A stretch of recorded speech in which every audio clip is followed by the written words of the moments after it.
Et elle veut rendre le témoignage à la veille.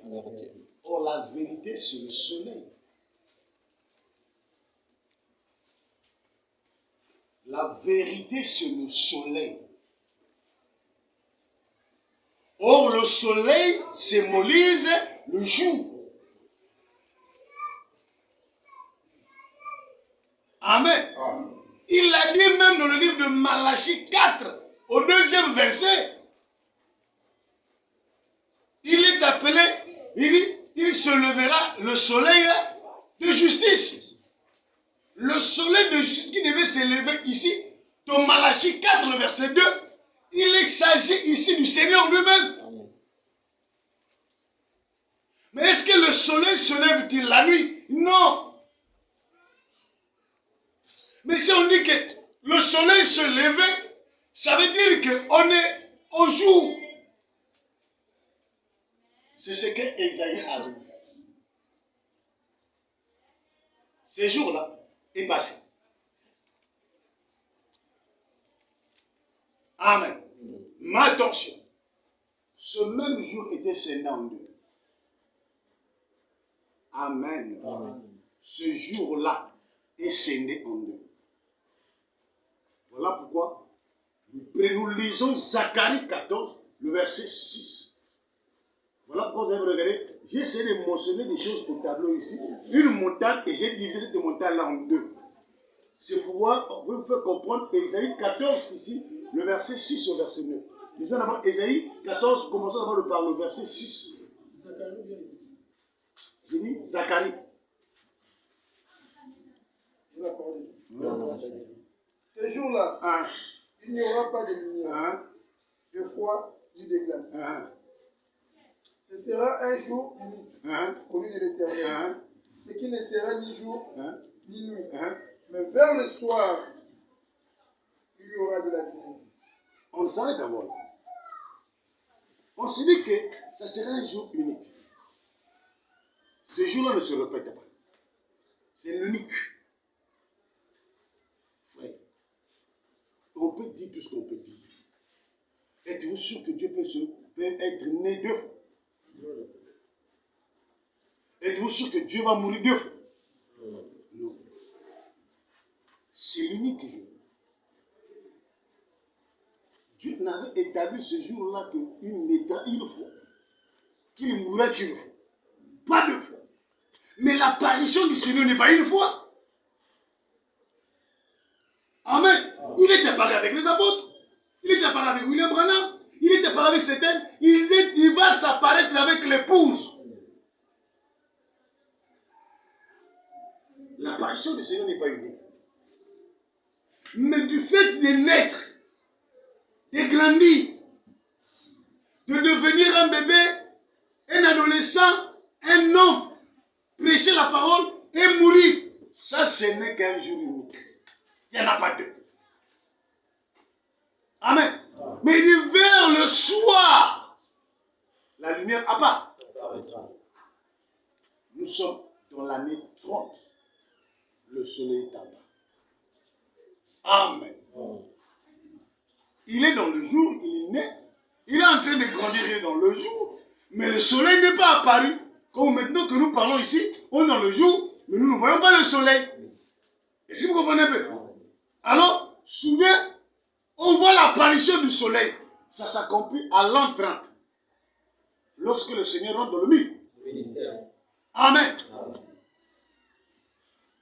La lumière paraîtra. On continue la lecture.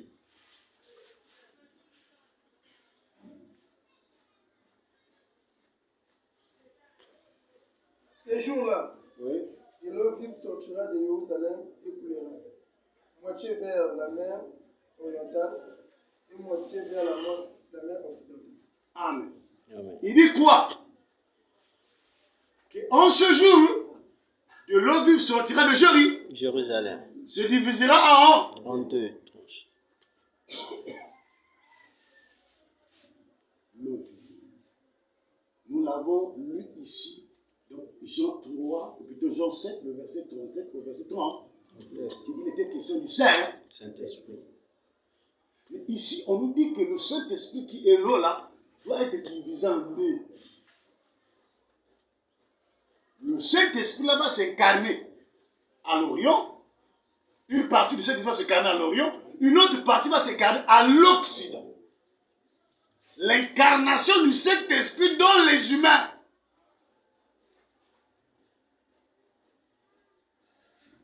Est-ce que vous comprenez? Je dis bien l'incarnation du Saint-Esprit dans les humains. Il est en train de parler. Nous, on n'a jamais écrit là. Mais on a découvert. Même s'il y a des erreurs, mais nous avons quand même le Saint-Esprit qui peut nous dire il s'est été mal incarné. Amen. Quelqu'un me dira, mais comment? Lisons l'acte premier. Acte premier.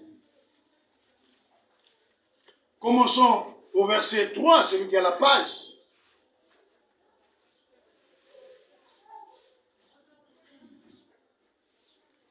J'ai la parole du Seigneur. Après avoir souffert, il se présenta à eux, vivants, et leur ordonna de nombreuses pendant 40 jours. Il se montra à eux et parla de ce qui concerne le royaume de l'Orient.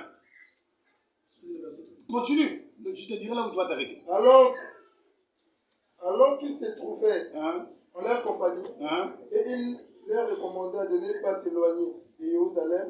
Tu entends? Il leur dit de ne pas s'éloigner à Jérusalem. Là où est sorti quoi? De l'eau. De l'eau. Il évolue. Mais attendre ce que le Père avait promis. Ce que je vous ai annoncé, dit-il. Car Jean a baptisé d'eau, mais vous, dans peu de jours, vous serez baptisés du Saint-Esprit. Tu t'arrêtes. Amen. Amen. Vous vous rendez compte qu'il les avait interdits de quitter là-bas. Parce qu'ils savaient que l'eau vive devait sortir de là. C'est de Jérusalem que l'eau que Zacharie a vue devait sortir. Mais ce taux-là était fruit de la mort.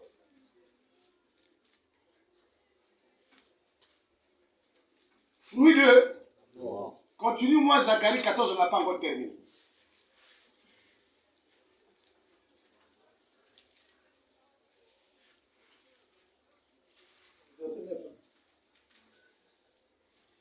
L'Éternel sera le roi de toute la terre. Ce jour-là, l'Éternel sera le seul éternel et son nom sera le seul. En ce jour-là, il sera le seul éternel. Là, c'est à la deuxième phase. C'est après nous. C'est là où va s'accomplir ici. Amen. Et regardez, on remonte encore dans le même Ésaïe. Et maintenant, Zacharie. Nous venons dans Zacharie 14. Prenons le verset 3 jusqu'au verset 4. Et j'ai détesté Ésaïe. J'ai livré ses montagnes à la dévastation, son héritage au chacal du désert. Si et donc... Là, tu lis, il combattra contre ces nations, comme il combat les jours de la bataille. Voilà. Ses pieds se poseront ce jour-là sur la montagne des Oliviers, qui est vis-à-vis de Jérusalem. Du côté est, et le mont des Oliviers se fondra par le milieu. Non. Réponds-moi la partie. Verset 4. Tu es au verset 4. Maintenant, là, on dit la montagne. Je dis c'est toi, je ne sais pas qu'on a dit. La montagne des Oliviers.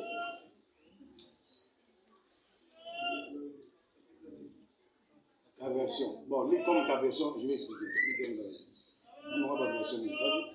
Ce jour-là, sur le montagne des Oliviers, qui est vis-à-vis de Jérusalem, du côté est, le mont des Oliviers se fondra par le milieu. Donc, d'est en ouest, et une grande vallée se formera. Une moitié de la montagne reculera vers le nord, une moitié vers le sud. Amen. Vous voyez? Une montagne des oliviers qui se divisent au mur. L'autre, ça dit que c'est recul vers.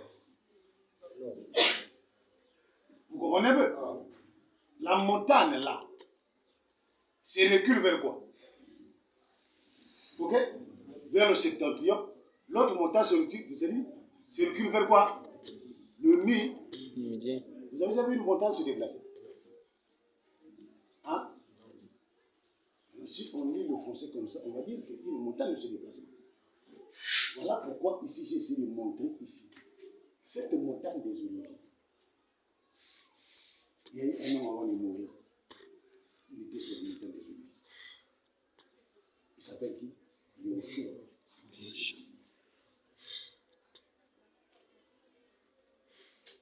C'est là-bas que tout commence. Ça sera mieux qu'on puisse le dire avant que tu puisses le commencer. Nous prenons Matthieu 26.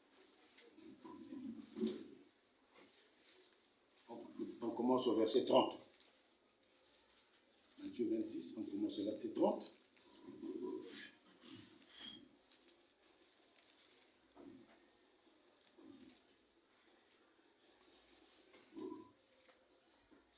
J'ai la parole du Seigneur. Voilà. Après avoir chanté les cantiques, ils se rendirent à la montagne des Oliviers. Alors Yoshua leur dit, je serai pour vous tous cette nuit une occasion de chute. Car il est écrit, je frapperai les bergers et les brebis du troupeau seront dispersés. Mais après que je serai ressuscité, je vous précéderai en Galilée. Pierre, prenant la parole, lui dit, quand tu seras pour tous une occasion de chute, tu ne le seras jamais pour moi. Voilà. Yoshua lui dit, je te l'ai dit en vérité, cette nuit même, avant que les coqs chantent, tu me réuniras 3 fois. Pierre lui dit, Pierre lui répond, quand il me faudra mourir avec toi, je ne te réunirai pas. Et tous les disciples dirent la même chose. Là-dessus, Yoshua allait avec eux dans un lieu appelé Gethsemane. Et il dit aux disciples, asseyez-vous ici, pendant que je m'éloigne au pays. On s'arrête là. Vous voyez ici, un homme qui se retrouve dans le montagne qu'on appelle des oliviers.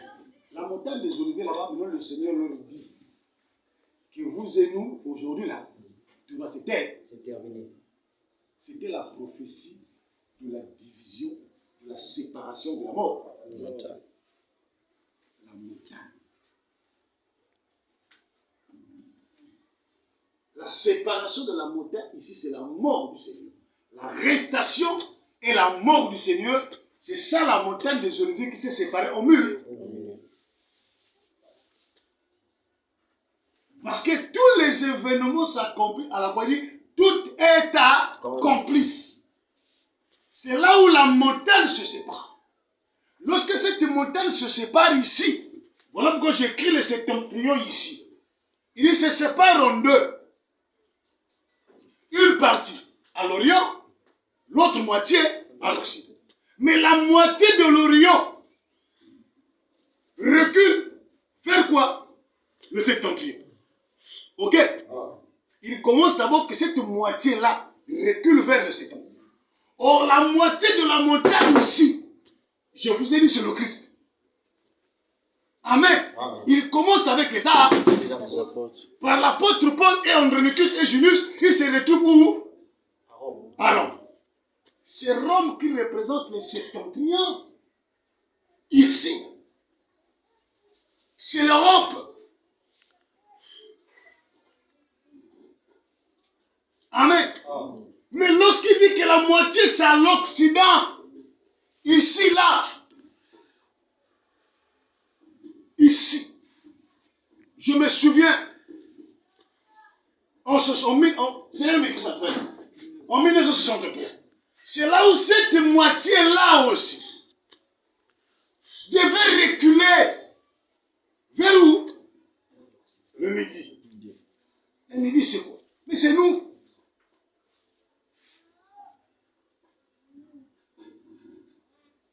Amen. Le midi, ici, c'est nous. Ça veut dire que l'évangile là, la manière que cet homme-là s'est levé un jour pour révéler les 7 tonnerres, pour être sincère dans la prédication. Cette sincérité-là de prêcher doit arriver jusqu'à ce nous. Lorsque prêcher, regardez-t-il les noms? Non. Prêcher pour l'intérêt des noms? Non. Consulter un nom? Pourquoi aujourd'hui le prédicateur pour prêcher la parole doit aller consulter quelqu'un? Pourquoi? Voilà pourquoi vous allez vous rendre compte que la même lumière, la même force qui était dans les apôtres, c'était la même force qui accompagnait Paul. Il est arrivé jusqu'ici. Après, cette force a disparu. Cette force est apparue quand on de William Henrion. C'est à cette époque-là que cet esprit s'est réapparu. Mais l'esprit ne doit continuer jusque-là. Si aux premières phases, un homme qu'on appelle Paul est allé avec la même onction, pensez-vous compte que après cet homme-là, des États-Unis, qu'il n'y a pas d'autre au niveau de l'Afrique qui doit avoir la même onction que lui sur la parole? Non. Lorsque Paul prêchait la parole, Amen. Amen. Il n'est pas allé consulter les apôtres. Vous m'entendez? Mais cela ne l'empêchait pas d'aller voir ses frères. Ça veut dire que les Éphésiens 4 disent n'ont pas besoin d'aller consulter un homme.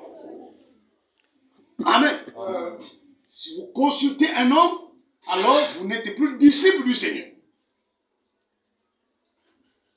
C'est d'abord ça la vérité. Amen. Même si vous avez un pasteur qui t'a enseigné la parole, qui t'a consacré, frère, lorsque tu rentres dans le ministère, c'est toi et Dieu. Il n'y a plus le pasteur là. Ne consulte pas le pasteur pour prêcher sur la parole. Si tu vas d'abord demander au pasteur, je veux prêcher dessus, qu'est-ce que tu me dis? Ça veut dire que tu n'as pas encore le ministère.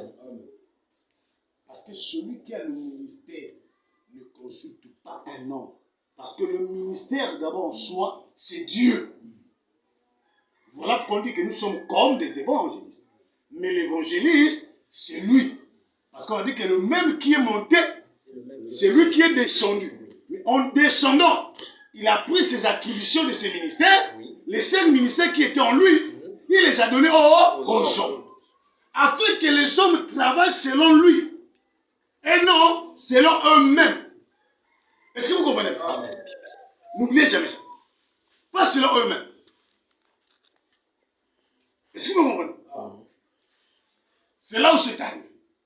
Maintenant, lorsque nous arrivons ici, voilà pourquoi vous avez remarqué ici au tableau j'ai écrit Ésaïe, ce mystère d'Ésaïe, d'où en 21, ça a commencé à l'an 1 et ça s'est pris fait à l'an 36. Papa, pourquoi tu dis à l'an 36? Oui. Parfois il y a des choses à laquelle lorsque je prêche, je sens comme si quelqu'un ne comprend pas. Dieu permet que je me pose la question moi-même pour chercher à expliquer certaines choses. Quand j'ai lu l'an 36, c'est là où intervient la nuit. Amen. Vous comprenez? Donc quand tu dis que la nuit, le jour vient, la nuit aussi. Le jour commence à l'an 1, ça se termine à l'an 36. C'est à l'an 36 que nous rentrons dans la nuit. Qu'est-ce qui montre que nous sommes rentrés dans la nuit? C'est lorsque le monde a commencé à attaquer les disciples. Amen. Parce que la force de l'ennemi, sa force n'est que dans la nuit. Amen. Amen. Le jour, l'ennemi n'a pas de force. Et si vous comprenez, voilà pourquoi lorsque Paul exprime, il dit la nuit est avancée, le jour est proche. Vous vous rendez compte que le ministère de Paul était le ministère qui s'est déroulé pendant la nuit. Or, le ministère du Christ lui-même, il dit quoi? Il travaille pendant qu'il dit encore, il est jour. La nuit vient où personne doit travailler. Parce qu'il sait, dans la logique, Dieu ne travaille pas la nuit.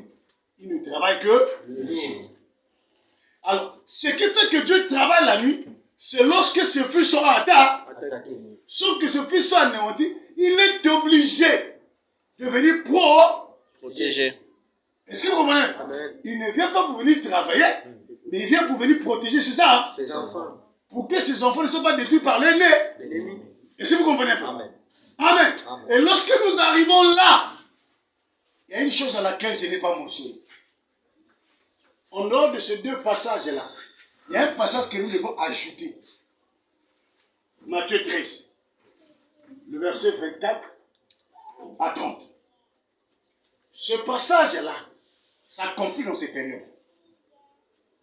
Quelle période? Période de 33. Amen. C'est-à-dire que lorsque nous arrivons à 33 ici, à 33, le jour de la Pentecôte, ok? C'est ça ce qu'on appelle le blé. Amen. Qui sème ce blé? Il dit que le blé a été semé par qui? Par le Fils de l'homme. Donc, l'an 33, c'est le jour où le Fils de l'homme sema le blé. Mais sauf que lorsqu'il sema le blé, il le sema vers le soir. Parce que déjà vers le soir, la lumière apparaît. À l'an 30, c'est lorsqu'il rentre dans ce ministère. On est toujours vers le soir. La Pentecôte se manifeste. Et lorsque nous arrivons à 36, la nuit est rentrée. Pendant que la nuit rentre, vous allez vous rendre compte que à cette année-là, 2 personnes ont quitté. Et c'était frère. On l'appelle Andronicus et Junius. Ils quittent, ils se retrouvent à Rome. Lorsqu'ils se retrouvent à Rome, ils font la continuité. En faisant la continuité, les gens ont cru en eux. Mais sauf que, parmi les gens qui ont cru en eux, il y a eu des philosophes qui étaient entrés au sein de l'assemblée, où prêchaient ces 2 frères. Or, ces philosophes, ces hommes intelligents-là, font partie des blés, plutôt des livrets. Or, les livrets ici, il dit ce sont les fils du malin. Or, que le fils du malin est converti par la tête. Mais le fils de Dieu est convaincu par le cœur. Or, les fils du malin, leur cœur ne se convertit jamais. Voilà pourquoi tout le temps ils peuvent rester avec vous. Tu commets seulement l'erreur de lui donner le ministère. Vous sentez l'intellect en lui. Amen. Amen. Amen. Tout chez eux, c'est l'analyse. Bon, tu as vu, voilà l'écriture. Ils analysent les écritures. Le Seigneur ne les a pas dit. Vous sondez les écritures, non? Oui. Pour savoir la vie, non? Oui. On ne sonde pas l'écriture pour voir la vie. Lorsque vous voulez sonder l'écriture, parce qu'on veut voir un nom. Bon, vous allez remarquer que les intellectuels, les philosophes, lorsqu'ils sondent les écritures, ils ne sondent pas pour voir le Seigneur. Lorsqu'ils sondent les écritures, ils sondent pour le bien matériel. Non, il faut qu'on améliore les conditions, que les choses aillent bien, tout comme ça. C'est ça la vision. Voilà pourquoi on a transformé l'église à un lieu où on doit amener les problèmes sociaux. Est-ce que vous comprenez? Ah non, vous savez, tout comme ça. Ça se dit au niveau de l'église. Mais je me souviens, le maître de l'église, il faut dire à ses disciples, si vous avez donné le pouvoir, allez-y, guérissez les malades. Mais prenez 2 tuniques. Le ceinturon là, parce que dans le ceinturon là, c'est là où on mettait l'argent, on connaît l'argent. Amen. Il dit, si vous le mettez, vous comprenez un peu, non? Il dit, ne le prenez pas. Ne prenez l'or et l'argent. L'ouvrier mérite ça. L'interprète a dit, l'ouvrier mérite son salaire. Sans salaire, oui. Parce qu'on voulait changer des choses. Là-bas, si c'était salaire aux hommes, mais lui, il a refusé ses disciples de prendre l'argent. Maintenant, lorsque vous remplacez ça par salaire, ça veut dire qu'il y a une vision derrière, c'est là. Mais le maître les avait interdit de prendre ça. Il savait qu'un vrai oint de Dieu, lorsqu'il est sincère, il ne peut même pas manger aujourd'hui, mais demain il mangera. Amen. Amen. Amen. Ça veut dire que ce que nous, en réalité, nous attendons de Dieu, ce n'est pas les amis, ce n'est pas les voitures. C'est le fait qu'on ait quelque chose. Amen. Amen. Frère, si vous voulez faire de moi quelqu'un qui s'habille bien, qui vit dans de belles conditions, vous ne connaissez pas Dieu. Mais faites de moi au moins quelqu'un qui ne se soucie pas de ce qu'il va manger. Et si vous comprenez, là, En réalité, vous jouez bien votre rôle. Mais si vous jouez le rôle de m'habiller, les costumes, les chaussures, de toutes ces choses-là, les belles voitures, frère, ça va me servir de quoi après? Ça va me donner de l'orgueil. Regardez tout prédicateur, lorsqu'il atteint des millions, il devient orgueilleux. Un orgueil ne dit jamais qu'il est orgueilleux. Mais vous le sentez par son caractère, par sa façon de se comporter, par sa façon d'agir. Vous vous rendez compte que cela est énorme. L'orgueil n'accepte pas qu'il est orgueilleux. Vous comprenez un peu? Vous regardez quelqu'un qui est en costume. Et celui qui n'est pas en costume, regardez quand il marche. Il marche jamais. Ils disent quoi? Oh non, si vous êtes en costume, il faut respecter la veste. Vous comprenez, non? Il y a une manière de parler, il y a une manière de marcher. Respectez quoi? La veste. C'est pas de l'orgueil. Ça dit que la veste te donne maintenant une position qu'il ne faut pas, qui te sorte de la volonté de Dieu. Est-ce que vous comprenez bien? Alors, c'est là où s'accomplit tout ça. Mais, dans cette même période, s'accomplit l'Apocalypse. Amen. Ce qui est reproché dans l'église d'Éphèse, je vous avais dit, ça n'a pas commencé au temps de l'Éphèse. Vous comprenez? Non. Ça a commencé avant l'âge de l'Éphèse. Vous comprenez? Parce que lorsque ces gens-là commencent à prêcher à Rome, ils avaient autour d'eux des vrais croyants et des philosophes. Mais ces philosophes-là, je vous ai dit, ce sont des fils de malins. Dans une église, vous allez toujours les trouver. Papa, moi je crois à ta grâce, papa, moi je crois à ton ministère, papa. Moi. Maintenant, regarde-lui dans les propositions. Maintenant, lorsqu'il va commencer à vous proposer, vous allez vous rendre compte qu'il va commencer à sortir le pasteur de la vision de Dieu. Tu vois, le stade là où tu prêches là, c'est ton sable. Mais tu sais que maintenant, un point de Dieu, il faut qu'on met ça en marbre. Ah! Le lieu là où je viens prêcher, ils sont en marbre. Pourquoi? Oh non, tu es un homme de Dieu. Tu as la chose de Dieu. Mais Dieu lui-même, il est né dans quelles conditions? Donc Dieu, le jour qu'il est né, il ne savait pas que lui, il est Dieu. Il fallait qu'il soit né dans ce plutôt extraordinaire. Mais là où il y a des bêtes, là où ça a eu mal, il y a le mauvais odeur, c'est là où il choisit de naître. Un maître qui est resté toute sa vie sans une maison. Amen. N'a pas ça. Les apôtres disent, vous voulez me suivre dans un endroit. Me suivre, c'est dormir dehors. Ce qui m'ont dit, je dors. Mais si on ne me donne pas l'espace, je dors dehors. Lui, il est qui? Donc, toi, tu es plus que lui. Le Seigneur dit que le serviteur n'est pas plus que le maître. Mais toi, tu veux devenir plus que le maître. Oh non, il avait dit qu'on ferait plus des œuvres que lui. Non. Les œuvres à laquelle il a mentionné, c'est pas ça. Amen. Ça, c'est pas des œuvres. Amen. Non. Ça, c'est sorti de la volonté de Dieu. Alors, vous allez vous rendre compte que lorsqu'Andronicus, un juriste, quitte la scène, quitte Rome, il revient en Grèce. Je vous l'ai dit. C'est en ce moment-là que le fils du malin s'est fait voir. Les philosophes.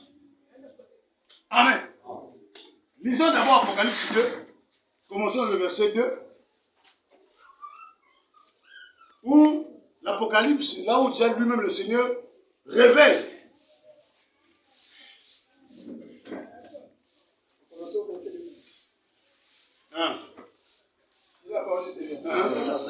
Je connais tes œuvres, ton travail et ta persévérance. Je sais que tu n'es expérimenté les riches. Que tu as éprouvé ceux qui se disent apôtres et qui ne le sont pas. Voilà. Vous voyez déjà, vous vous rendez compte que Dieu reconnaît que cette église-là avait la capacité de reconnaître qu'il y avait des frères parmi eux qui se disaient apôtres, mais dans leur manière de faire, ils ne l'étaient pas. Amen. C'était ces philosophes-là qui étaient rentrés. Le soi-disant converti. Les soi-disant nés de nouveau. Or, ils étaient nés de nouveau que dans leur tête. Pas dans leur cœur. Parce que celui qui est né de nouveau du cœur, je vous avais dit une fois ici, Dieu n'a jamais choisi la tête de l'homme pour parler à l'homme. J'ai dit que lorsque vous trouvez quelqu'un qui utilise trop sa tête, c'est un fils du diable. Parce que le fils de Dieu utilise son cœur. Parce que c'est que c'est à cet endroit-là que je me croise avec elle. Le Seigneur ne le croise pas dans votre cerveau. C'est le diable qui croise ses disciples dans le cerveau. Oh, vous savez, tel que je vois, j'ai vu le patron de papa là, c'est ça qui a changé de couleur. C'est pas normal. Il a vu ça avec son cœur. Ça avec ses yeux. Au lieu que tu me quittes, tu me goûtes là, tu te quittes sur la patte là. Bon, nange sumu patron, nange pour moi, il va plus venir. Maria. Mais vous comprenez pas? Parce que moi, la nourriture va me donner la force de marcher, d'aller parler. Mais écoute. Hein? Oh non, tu es trop débraillé, tu es l'homme de Dieu. Ça, ce sont les fils du diable qui ont introduit ça. Amen. Amen. Il y a eu un homme, Jean le Baptiste. Il était avec vous. Un peu d'agneau. Le Seigneur les a posé la question. Qui êtes-vous parti voir? Voilà. Il dit, les gens qui s'habillent bien. Il dit, si vous voulez le voir, allez dans les maisons. Hein? Ça dit qu'il allait chez les païens. Lorsqu'un prédicateur fait de sa vie l'habillement de sa vie, il est païen. Il est soi-disant apôtre. Il est. Il n'est pas. Parce que vous n'avez pas besoin de ma veste et de ma cravate pour être sauvé. Amen. Vous avez besoin de la vérité La vérité. pour être sauvé. Amen. Une fois, William Branham dit, frère, souvenez-vous, quel mystère. Comment les gens qui ont quitté l'Égypte pour pendant 400 ans, plutôt 40 ans de marche, où est-ce qu'ils trouvaient des amis?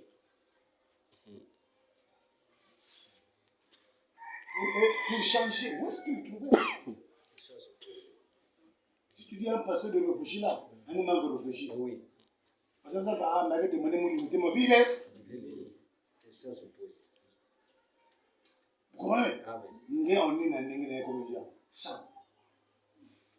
Tu veux que tu achètes. Il y a quelqu'un qui doit dire, est-ce qu'on peut acheter un ami qu'on n'est pas porté? Non. La logique demande que lorsqu'on achète un ami, c'est pour porter. Pas pour aller garder à la main. Notre culture, c'est pas ça. On rentre le moment, non, les vestes qui viennent à la mode, il faut changer. Nous, on a cherché les vestes qui sont à la mode. Les pasteurs changent à cause des choses qui sont à la mode. À la mode. Pas parce que la bière est déchirée, non. Ça, c'est la vision des fils du mal. Du malin. Continue la lecture. Et que tu les as trouvés menteurs. Il a trouvé qui? Menteur. Déjà un menteur. Le Seigneur les a traités du fait qu'ils ne le reconnaissaient pas. Vous vous opposez à la vérité, vous êtes un menteur. Un menteur. Donc, les philosophes, lorsqu'ils sont arrivés, sont opposés à ce que les autres ont laissé comme enseignement. Ils ont mis leur propre pensée. Ils devenaient des menteurs. Évolue. Que tu as de la persévérance. Hein? Que tu as souffert à cause de mon nom. Hein? À cause de... De mon nom. Je vous avais dit une fois, le problème ici c'était le nom. Ça veut dire que prononcer le nom de Yahushua, Hamashia, comme Seigneur et Sauveur, ça coûter la mort de quelqu'un. Mais à notre période ici, là, c'était ça, ça n'a rien à voir. Vous comprenez? Maintenant, ici, là, si tu veux avoir le problème avec les pasteurs, maintenant, enseigne-leur d'abord le caractère divin. C'est-à-dire, montre-leur que tu cherches ça, là, c'est pas de la parole. Ça, ce n'est pas la parole. Regardez comment il est. Regardez ce qu'on dit, c'est moi, tu le pasteur contre ça veut dire que lorsque tu touches quelque chose, tu trouves que le pasteur trouve un intérêt. Ils sont capables d'organiser une réunion et aller voir même les chefs de terrain. Les chefs de terrain. Tu sais, j'étais en train de poser de refus sur quelque chose. J'étais dans ma chambre, je posais la question, Seigneur, pourquoi aujourd'hui l'État a le pouvoir sur l'Église? D'où ça vient? Parce que le Seigneur, lorsqu'il commence l'œuvre, même en dehors de ça, les sacrificateurs n'étaient pas sous l'autorité du roi. Amen. Est-ce que vous comprenez bien? Le prophète n'était pas sous l'autorité du roi. C'était même le prophète qui consacrait le roi. Amen. Lorsque le roi faisait quelque chose qui n'était pas correct, le prophète avait le droit de venir recadrer le roi.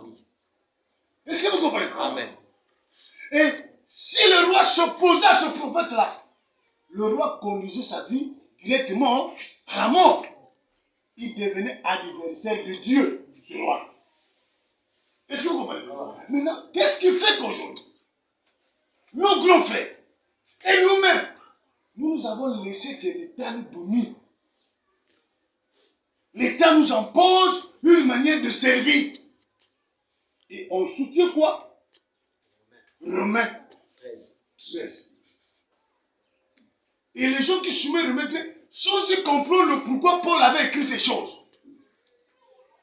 C'est parce que les Juifs qui étaient à Rome, et ils pensaient que en Israël, où l'État est dominé par la religion, eux se disaient aussi qu'à Rome, c'est la même chose.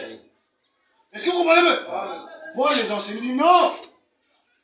Là-bas, c'est le roi qui domine et les magistrats. Vous entendez? Avec lorsqu'on lit la Bible, on n'a pas la maîtrise de l'historique. Les Juifs de là-bas, de Rome, qui croyaient en Rome, n'acceptaient pas. C'est un principe de l'État. Est-ce que vous comprenez? Amen. Et ils croyaient toujours que ce que la loi, la Torah disait, puisque la Torah était au-dessus de tout homme, même au-dessus du roi. Vous comprenez? Amen. Alors, eux se disaient aussi que la Torah devait dominer aussi le roi de Rome. Paul les a montré, non, là-bas non. Là-bas c'est le roi et les magistrats. Pour eux, le roi et les magistrats sont des serviteurs de Dieu. Et Dieu l'a mis pour recadrer les gens sur le droit chemin. Parce qu'eux, ils n'ont pas la Torah. Eux, ils ne croient pas à la Torah, malgré qu'ils vous ont permis des cultes là, mais eux, ils ne croient pas à ça. Mais comme Dieu veut qu'un pays soit quand même ordonné, voilà pourquoi il a permis que le roi décide et que les magistrats jugent. Vous voyez le conseil qu'il a donné? Ok? Amen. Maintenant, tu nous amènes à nous ici que non, vous devez être soumis aux autorités. Maintenant, les gens qui avaient dit aux Pierre et Jacques et aux autres là, ne prononcez pas ce nom. Ce n'était pas les autorités. C'était les autorités. Pourquoi ils n'ont pas oublié? Fallait qu'ils obéissent. Mais ils n'ont pas oublié. Lorsque vous venez toucher ce qui appartient à Dieu, vous voulez modifier ce qui appartient à Dieu. Moi, en tant que fils de Dieu, je ne dois pas accepter ça. Comme l'histoire à laquelle, dimanche, nous on prie, l'État dit, vous n'allez pas prier, nous on va voter. Et nous on dit, bon, l'État on vous obéit. Ça c'est malade. Comment un homme politique bouleverse ton calendrier, tu l'acceptes. Bon, le maître de la politique et le maître de ton calendrier, qui est le plus gros maître? Mais le maître de mon calendrier. Le Dieu à laquelle je crois, le Dieu qui nous rassemble, est plus grand que le Dieu de la politique. Mais lorsque nous laissons le Dieu de la politique s'imposer sur le Dieu de Dieu et choisir un passage de Romains 13, frère, tu fais partie des gens de ceux qui se disent apôtres Qui ne le sont qui pas. ne le Ça, c'est sont clair. pas. Amen. Est-ce que vous comprenez bien? Amen. Amen. Amen. Fais la lecture. Et que tu n'étais point lassé. Hein? Mais ce que j'ai contre toi, Hein? c'est que tu as abandonné ton premier amour. Hein? Souviens-toi Hein? d'où tu es tombé. Hein? Réponds-toi Hein? et pratique tes premières œuvres. Hein? Sinon, je viendrai à toi. Et pratique quoi? Tes premières œuvres. Alors, nous allons, dans la semaine, ou jusqu'à les dimanches là-bas, nous allons nous intéresser aux premières œuvres à laquelle le Seigneur reproche ici. Vous allez vous rendre compte que ce sont ces premières œuvres à laquelle l'Église de pratiquer que les gens ont abandonné. Vous comprenez? Amen. Ce sont ces pratiques-là qu'eux, ils avaient, que les gens ont abandonnées. Mais on se pose la question, quelles sont les pratiques que les apôtres ont fait que nous ne faisons pas? Et si nous ne faisons pas ce que les apôtres faisaient, en quoi nous sommes ces enfants? Amen. Si on est incapable de prêcher comme eux, on est incapable de vivre comme eux, on est incapable de raisonner comme eux, en quoi on est leurs enfants? On dit tel père, Tel fils. si nous sommes des enfants des apôtres, comportons comme les apôtres. Tu as regardé un apôtre qui s'est levé le bon matin et dit, bon, je vais aller voir l'État et qui m'enregistre. Hein? Un peu mon récit. À 2 reprises, vous avez serré. Dieu me mettait déjà un petit maman. Un pasteur m'a dit, tu sais pas que tu as des apôtres, c'est pas moi. C'est pas l'argent qui manquait. J'avais fait ça, statuer de tout. Mais quand je viens, je me dis, ah, l'église n'a président, n'a vice-président, n'a secrétaire. Ah! Amen. L'église ne commence pas par compte rendu. Vous comprenez? L'église ne commence pas par une réunion. Or, lorsqu'on vous donne un papier à récépissé, c'est-à-dire que dans votre réunion, vous expliquez comment ça a commencé. On était avec Ngandi, on a pris une décision de se faire ceci. On m'a dit là-bas. William Branham dit que l'œuvre de Dieu commence par là-bas. La parole. Dieu a touché d'abord une seule personne à laquelle il s'est incarné, qui a donné une mission qui commence à aller parler.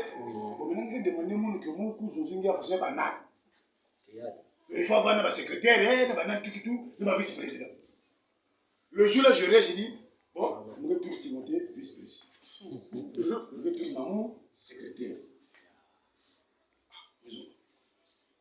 Timothée, vice-président. Mon secrétaire. Oh.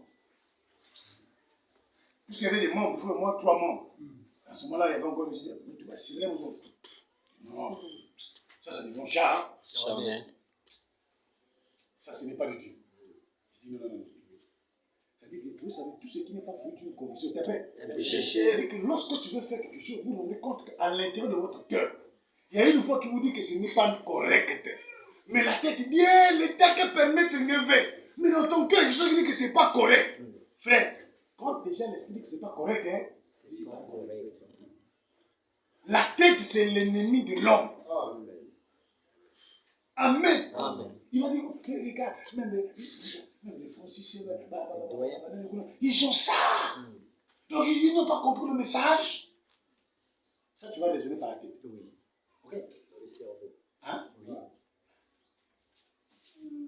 Parce que j'ai aussi, lorsque j'ai l'appelé, il a dit, tu es encore jeune, non? Oui. Hein? Oui. Tu es malade. Est-ce que ta jeunesse est un problème? Vous comprenez? Il a raisonné en tant que je dis, ah, la chance que tu me donnes là, vu l'incrédulité de ce peuple-là, avec ma jeunesse là, ça ne marche pas. Je lui ai dit, hey, je m'en fous de ta jeunesse. Tu entends? Il dit, je serai avec elle. Dieu lui rassure que ce n'est pas un problème de jeunesse, c'est un problème d'alliance entre toi et moi. Est-ce que vous comprenez bien? C'est ça le problème. Oh non, je m'en fous. Amen. Le Seigneur n'a pas cherché les gens au sein des sacrificateurs. Parce qu'il savait que c'était incrédule. Amen. Frère, si tu veux prêcher la parole, tu fouilles dans le doigt un message. Ça fait 5 ans que tu prêches.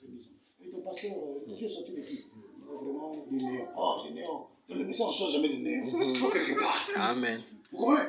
Maintenant, de poser une question là. C'est dans quel passage biblique qui dit qu'un serviteur ne sort pas comme ça? Il faut qu'il ne part. Il ne va pas devenir ça. Ok? William Branham se dit.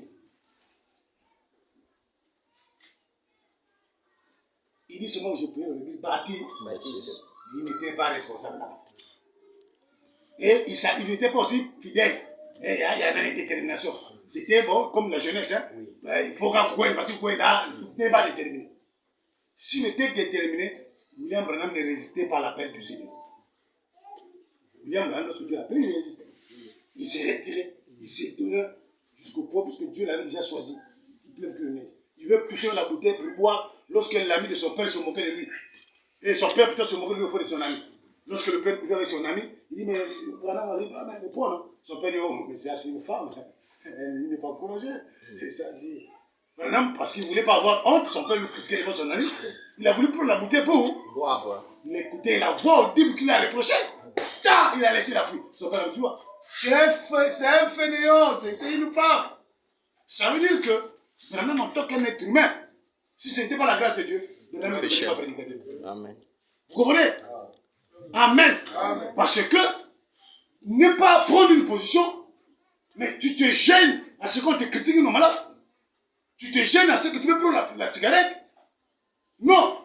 Lui, il a écouté une voix audible qui le reprochait. Voix audible qui reprochait William Branham.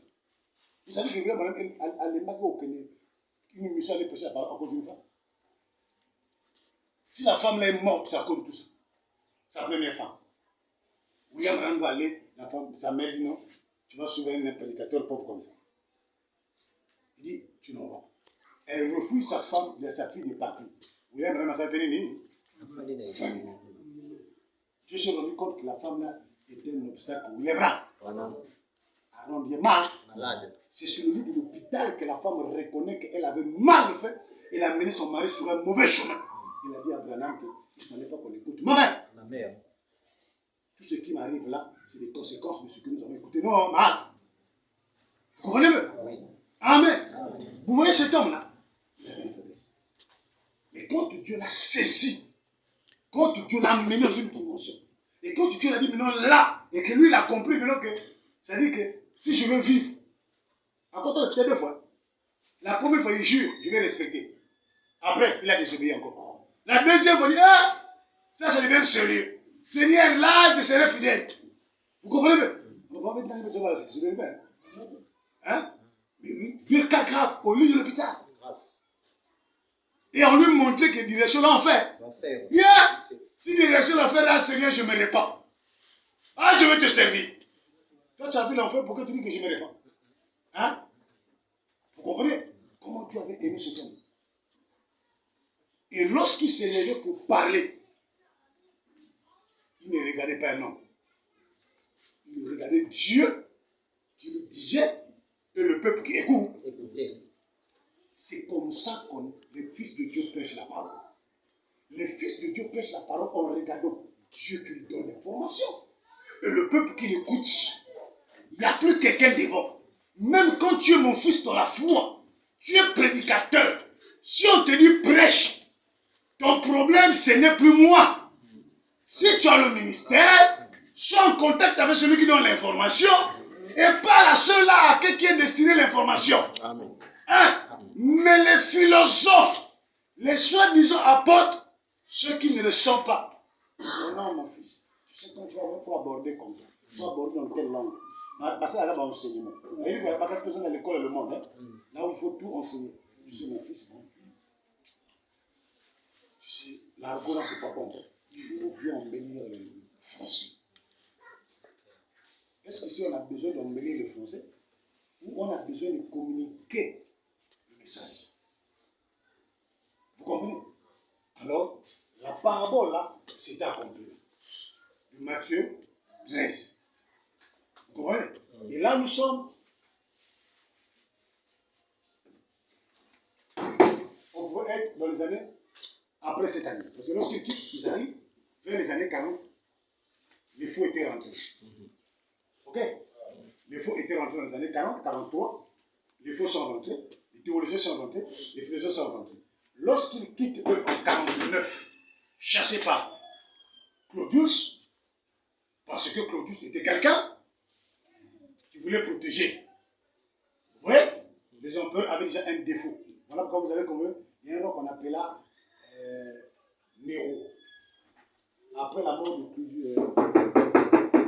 Claudius, c'est Néro qui a pris le pouvoir. Mais Néro aussi, lorsqu'il a pris le pouvoir, il voulait qu'on le vénère. Qu'on le lève comme un Dieu. Les Juifs et les Andronicus, c'est tout ce monde dit non. Paul a dit non. Paul a dit, l'évangile, non, là, c'est pas ça. Il a trouvé que, et l'apôtre Paul, et les Andronicus, les Juifs, et tout ce peuple-là, qui croyaient à la vérité, il dit ça, il devient un obstacle. Vous savez ce qu'il fait? Il brûle la vie.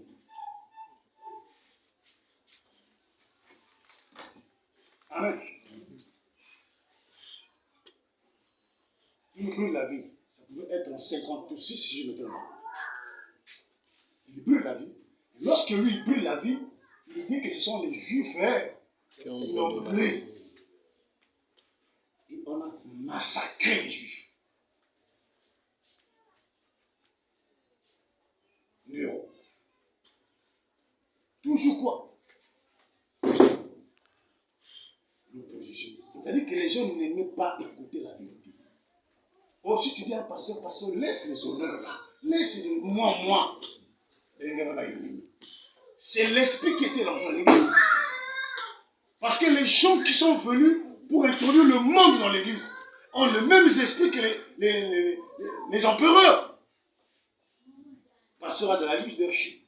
Tu es en train ce qu'on appelle le leadership. Après Dieu, le pape. Pasteur. Après le pasteur, c'est les anciens, les diacres après l'église. Tu as déjà vu ça dans quel cas? Même lorsque celui était là, il a vu que c'est à qui? Personne. D'où vient cet enseignement? Le Fils est et nous continuons à le faire pour y avoir visionnaire. Moi, quand on me dit que frère visionnaire, je ne suis pas un visionnaire. Mais tu n'as pas une vie de visionnaire, c'est Yehoshua. Je ne suis que l'ouvrier, un fils qui travaille dans la vision de son père. Mais le visionnaire, c'est mon père. Et les gens trouvent que ce mot visionnaire là, c'est beau, c'est agréable. Ok? William vraiment dit ça, non? Ça rentre dans le monde du raisonnement. Il dit que c'est par le raisonnement. Et il dit que ce raisonnement est tellement beau à entendre et avantageux à ceux qui l'écoutent, il accepte. Oh, on va voter. Et l'église va voter aussi. Pour les gens qui sont pour, vous pensez que lorsque vous choisissez le mal, c'est la majorité plutôt? La minorité. La minorité qui va accepter le mal. Toujours la majorité. C'est la majorité toujours. Lorsqu'une chose charnelle se trouve dans l'église, c'est bien ça va vote. Amen. Déjà, lorsque vous venez, le mal c'est vous, c'est tout. Vous dites, tout ce qu'il dit papa, c'est la vérité. Déjà, vous venez avec cette intention-là. Oh, lorsqu'il est homme de Dieu, tout comme ça là, on ne le contredit pas. Mais s'il est faux, s'il n'a pas encore atteint la maturité, parce qu'il y a des erreurs aussi, ce n'est pas parce que tu es faux, mais c'est parce que tu n'as pas encore atteint la maturité. C'est ce que le Seigneur avait dit à ses disciples. Vous êtes encore immature. Malgré que je vous ai enseigné, attendez d'abord. Lorsque vous recevrez l'esprit de la maturité, cet esprit vous amènera à la maturité. C'est alors que vous allez maintenant enseigner.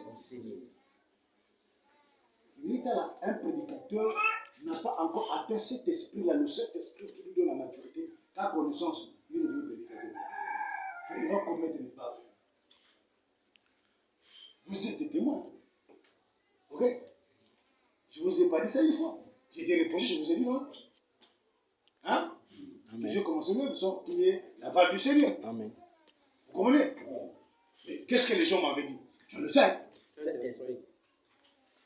Non, parce qu'il m'a dit que tu as le Saint-Esprit. Les anciens ont confirmé que j'avais le Saint-Esprit. Mais après quelques années, Dieu m'a dit que tu ne l'en as pas. Et c'est là où j'ai cru. Lorsque William Branham dit que si quelqu'un croit qu'il a le Saint-Esprit alors qu'il n'en a pas, il n'en aura pas.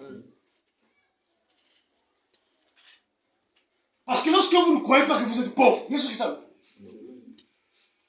Pendant que tu es pauvre, tu crois que tu es riche. Fais-tu faire aucun effort?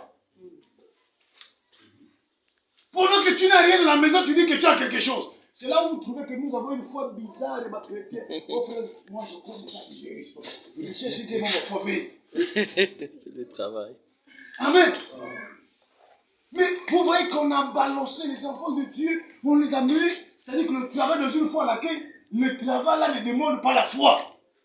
Ça demande d'apprendre, ça demande d'étudier.